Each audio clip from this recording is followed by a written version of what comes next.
नमस्कार दोस्तों, स्वागत है आप सभी का टेल्टी टूर गाइड में। दोस्तों आज की इस वीडियो में हम बात करने वाले हैं भारत के हिमाचल प्रदेश राज्य में स्थित उत्तर भारत के सबसे फेमस हिल स्टेशनों में से एक शिमला और मनाली के बारे में कि आप यहाँ कब जाए, कैसे जाएं, यहाँ रुकने और खाने पीने की क्या क्या सुविधा है, शिमला से मनाली आप कैसे पहुंचे, साथ ही इन दोनों हिल स्टेशनों को घूमने के लिए आपको कितने दिन का ट्रिप प्लान करना चाहिए और शिमला मनाली में आप कौन कौन सी एडवेंचर एक्टिविटीज को कर सकते हैं। तो ये पूरी A to Z complete information आज मैं आप सभी को वीडियो में दूंगी और वीडियो के अंदर ये भी बताऊंगी कि आपका शिमला और मनाली को घूमने में कुल कितना खर्चा लग सकता है। तो इसलिए वीडियो को बिना स्किप किए पूरा अंत तक जरूर देखेगा ताकि आपको शिमला और मनाली यात्रा से रिलेटेड पूरी कंप्लीट इन्फॉर्मेशन मिल सके। तो चलते वीडियो को स्टार्ट करते हैं। बात करते सबसे पहले कि आप शिमला और मनाली घूमने के लिए कब जाए। वैसे तो यह एक ऐसा हिल स्टेशन है जहाँ पर आप घूमने के लिए कभी भी किसी भी समय जा सकते हैं, लेकिन यहाँ पर घूमने का सबसे सही समय नवंबर से लेकर के मार्च अप्रैल तक के महीनों का माना जाता है, क्योंकि इन महीनों के दौरान यहाँ पर काफी सारे त्योहार होते हैं और मौसम भी काफी ज्यादा खुशनुमा रहता है, जिससे कि यहाँ की टूरिस्ट प्लेसेस को घूमने में कोई भी परेशानी नहीं होती। और साथ ही यहाँ नवंबर लास्ट से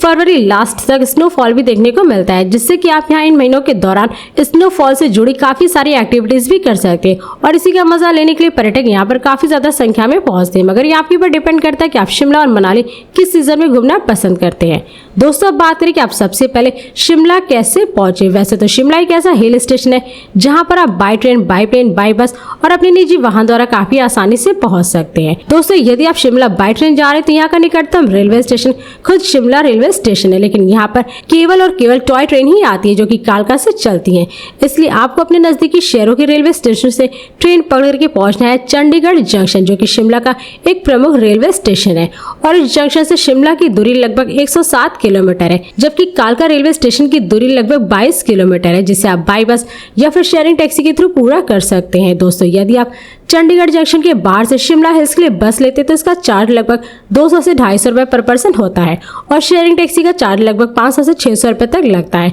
लेकिन दोस्तों यदि आप शिमला में टॉय ट्रेन का मजा लेना चाहते हैं तो आप चंडीगढ़ जंक्शन के बाहर से शेयरिंग टैक्सी लगभग 100 से 150 रुपए में बुक करके पहुंच जाएंगे कालका रेलवे स्टेशन, क्योंकि कालका से ही शिमला तक टॉय ट्रेन चलती है जिसका चार्ज लगभग 300 से 500 रुपए तक होता है। और दोस्तों यदि आप शिमला बाई फ्लाइट जा रहे हैं तो यहाँ का नजदीकी एयरपोर्ट चंडीगढ़ में स्थित शहीद भगत सिंह इंटरनेशनल एयरपोर्ट है, जो कि देश के विभिन्न शहरों के एयरपोर्टों से एयरलाइंस की तरह काफी अच्छी तरीके से जुड़ा हुआ है, जिससे कि आप दिल्ली, वाराणसी, हैदराबाद, कोलकाता, कोच्चि, अमृतसर, मुंबई, चेन्नई और बैंगलोर आदि जैसे शहरों के एयरपोर्टों से आप फ्लाइट पकड़ करके डायरेक्ट चंडीगढ़ एयरपोर्ट तक पहुंच सकते हैं और इस एयरपोर्ट से शिमला की दूरी लगभग 124 किलोमीटर है, जिसे आप बाई बस या रिजर्व टैक्सी के थ्रू पूरा कर सकते हैं। दोस्तों यदि आप चंडीगढ़ एयरपोर्ट के बाहर से शिमला हिल्स के लिए बस लेते तो इसका चार्ज लगभग 250 से 300 रुपए पर पर्सन होता है और रिजर्व टैक्सी का चार्ज लगभग 2000 से 3000 रुपए तक लगता है। और दोस्तों यदि आप शिमला या मनाली बाई बस जाना चाहते हैं तो इस हिल्स के लिए आपको डायरेक्ट बस दिल्ली, पुणे, चंडीगढ़ के ISBT बस स्टैंड और मुंबई और हिमाचल प्रदेश राज्य के विभिन्न शहरों से आपको बस की सुविधा मिल जाएगी, जिससे कि आप इन शहरों से बस पकड़ करके डायरेक्ट शिमला तक पहुंच सकते हैं। इसके अलावा यदि आप शिमला अपने निजी वाहन, कार या बाइक से जाना चाहते हैं तो आप यहाँ अपने निजी वाहनों द्वारा काफी आसानी से पहुंच सकते हैं, क्योंकि हिमाचल प्रदेश राज्य में स्थित शिमला की सड़कें देश के विभिन्न शहरों से सड़क मार्ग द्वारा काफी अच्छी तरीके से जुड़ी हुई है और साथ ही यहाँ की सड़कों पर आपको जगह जगह पर कई सारे प्राइवेट होटल्स, रेस्टोरेंट भी देखने को मिल जाएंगे, जिससे कि आप अपने निजी वाहनों द्वारा रास्ते में जगह जगह पर खाते पीते मौज मस्ती करते हुए हसीन वादियों को देखते हुए आप बहुत ही आसानी से शिमला पहुंच जाएंगे। दोस्तों अब बात करें कि आप शिमला पहुंचने के बाद अपना स्टे कहां बनाएं। वैसे तो शिमला एक ऐसा हिल स्टेशन है जहां पर आपको स्टे करने के लिए हाई बजट से लेकर के लो बजट तक के कई सारे प्राइवेट होटल्स देखने को मिल जाएंगे, जिन्हें आप बुक करके स्टे कर सकते हैं। लेकिन यदि आप शिमला घूमने के लिए अपने फैमिली और दोस्तों के साथ जा रहे हैं और एक अच्छी लोकेशन पर अपने रूम की बुकिंग करना चाहते हैं तो आप शिमला के मॉल रोड या फिर लोकल बस स्टैंड या फिर यहाँ के चर्च के पीछे भी अपने रूम की बुकिंग कर सकते हैं, क्योंकि इन जगहों पर आपको रूम काफी अच्छे देखने को मिल जाते हैं, जिन्हें आप लगभग 1000 से 5000 रुपए तक में पर नाइट के हिसाब से बुक करके स्टे कर सकते हैं। दोस्तों अब बात करें कि शिमला में खाने पीने की क्या क्या सुविधा है। वैसे तो आप यहाँ पे जहाँ भी स्टे करें वहीं पर आपको खाने पीने के लिए हर एक प्रकार का भोजन मिल जाएगा, लेकिन यदि आप वहाँ पर खाना नहीं चाहते तो आपको शिमला के मॉल रोड या फिर बस स्टैंड के पास में खाने पीने के लिए बहुत सारे प्राइवेट होटल, रेस्टोरेंट और स्ट्रीट फूड वाले देखने को मिल जाएंगे, जहाँ पर आप जा करके लगभग 100 से 200 रुपए में पर प्लेट भोजन कर सकते हैं। दोस्तों यदि आप ट्रैवल करने के साथ साथ ट्रेडिंग से पैसे कमाना चाहते हैं तो आप सभी फॉरेक्स ट्रेडिंग कर सकते हैं और फॉरेक्स ट्रेडिंग पूरे पूरे वर्ल्ड में चलता है। तो आप कहीं से भी बैठे बैठे फॉरेक्स ट्रेडिंग कर सकते हैं। और वर्ल्ड का लीगल और बेस्ट फॉरेक्स ब्रोकर है एक्सनेस, जहां पर आप कॉपी ट्रेडिंग के साथ साथ MT4, MT5 और एक्सनेस के टर्मिनल में ट्रेडिंग कर सकते हैं। और यहाँ इंस्टेंट डिपॉजिट और इंस्टेंट विड्रॉ होता है, जिसकी फुल इन्फॉर्मेशन आप सभी को मेरे YouTube channel technical live tips और टेक्निकल माई टिप्स पे मिल जाएगी,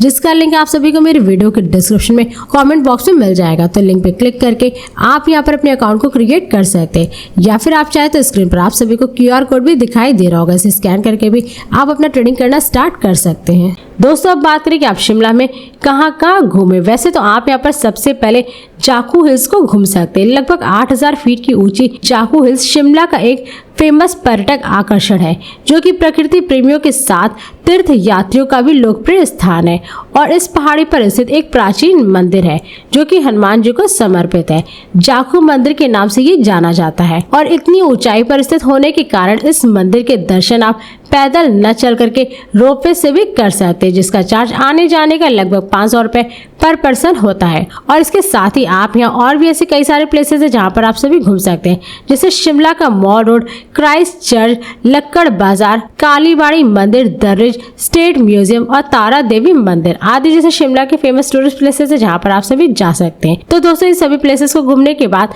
आप अपने रूम में रेस्ट कीजिए, भोजन करिए और फिर भोजन करने के बाद आप जल्दी से सो जाए और फिर नेक्स्ट डे सुबह सुबह जल्दी उठ करके फ्रेश होकर के आप निकल जाए शिमला से लगभग 14 किलोमीटर दूर कुफरी को घूमने के लिए, जहां पहुंचने के लिए बस का चार्ज लगभग 50 से 60 रुपए पर पर्सन होता है और रिजर्व टैक्सी के पूरे दिन का चार्ज लगभग 1500 से 2000 रुपए तक लगता है। तो दोस्तों कुफरी पहुंचने के बाद आप यहां पर बर्फबारी का मजा लीजिए, कई सारी एक्टिविटीज करिए जिनमें hiking, trekking, horse riding, yak riding, zip lining, cycling, river rafting, paragliding और स्कीइंग का भरपूर मजा ले सकते हैं। तो दोस्तों इन सभी एक्टिविटीज को करने के बाद यदि आपके पास समय बचता है तो आप कुफरी के और भी टूरिस्ट प्लेसेस को एंजॉय कर सकते हैं, जैसे Kufri adventure park, Himalayan nature park और स्नो व्यू पॉइंट आदि जैसे कुफरी में घूमने की जगह है जहाँ पर आप सभी घूम सकते हैं। तो दोस्तों इन सभी टूरिस्ट प्लेसेस को घूमने के बाद यानी एंजॉय करने के बाद आप अपनी गाड़ी से चले जाए अपने रूम पर, यानी जो आपने गाड़ी पहले से ही बुक की थी उसी से चले जाए अपने रूम पर, जहाँ पर आप पहुंच करके अपने रूम में रेस्ट कीजिए और फिर इसके बाद नेक्स्ट डे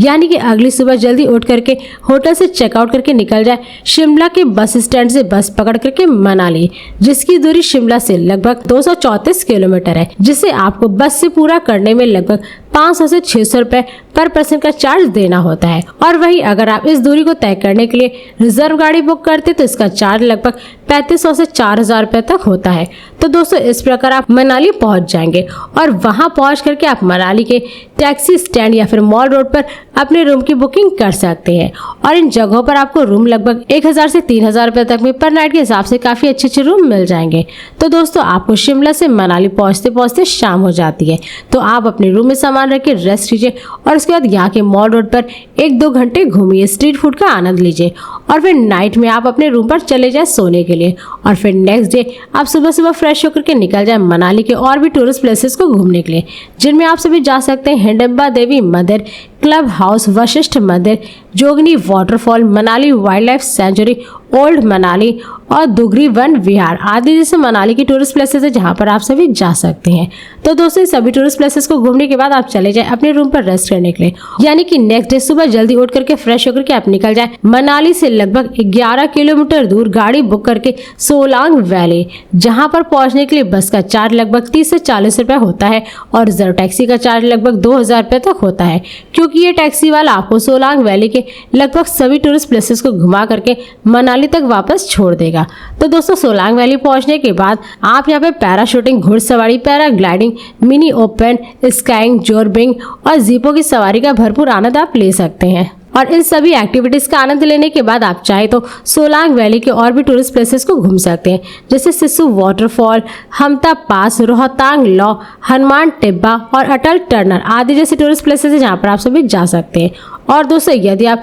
शिमला, मनाली, कुफरी और सोलांग वैली यात्रा से रिलेटेड और भी अधिक इन्फॉर्मेशन चाहते हैं तो मैंने ऑलरेडी इन सभी पे अलग अलग एक फुल वीडियो बना रखा है, जिसका लिंक आप सभी को मेरे वीडियो के डिस्क्रिप्शन में मिल जाएगा। तो दोस्तों अब बात करें कि आपका शिमला और मनाली को घूमने में कुल कितना खर्चा लग सकता है। वैसे तो शिमला और मनाली में घूमने के लिए इतने सारे प्लेसेस है कि आपको घूमने के लिए यहाँ कम से कम 7 से 8 दिन का ट्रिप प्लान तो जरूर करना चाहिए, क्योंकि इन 7 से 8 दिनों में आप शिमला और मनाली के लगभग सभी टूरिस्ट प्लेसेस को आसानी से घूम लेंगे। तो दोस्तों यदि आप शिमला और मनाली को घूमने के लिए आप 7 से 8 दिन का ट्रिप प्लान करते हैं तो इसमें आपका कुल खर्चा लगभग 25,000 से 45,000 रुपये पर पर्सन लग सकता है। और वहीं अगर आप यहाँ 4 से 5 दिनों का टूर पैकेज बनाते हैं तो इसमें आपका कुल खर्चा लगभग 15,000 से 30,000 रुपये पर पर्सन लग सकता है। लेकिन यदि आप शिमला और मनाली को कम बजट में घूमना चाहते हैं तो आप यहाँ पर बजट होटल बुक करके खुद अपना भोजन बना सकते हैं, जिसमें आपका 5 से 6 दिनों का खर्चा लगभग 6,000 से 8,000 रुपये पर पर्सन लग सकता है, जबकि लग्जरी यात्रियों का खर्चा